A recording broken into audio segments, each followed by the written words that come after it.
On the wall-mounted switch located inside of the coach, you will see the extend and retract option for your patio awning.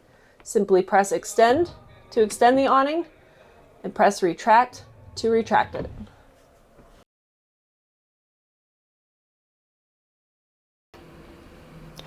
On the Firefly touch panel system, simply go to the fourth button on the home screen.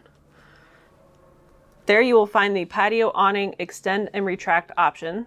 To extend the awning, simply press extend, and to retract the awning, simply press retract.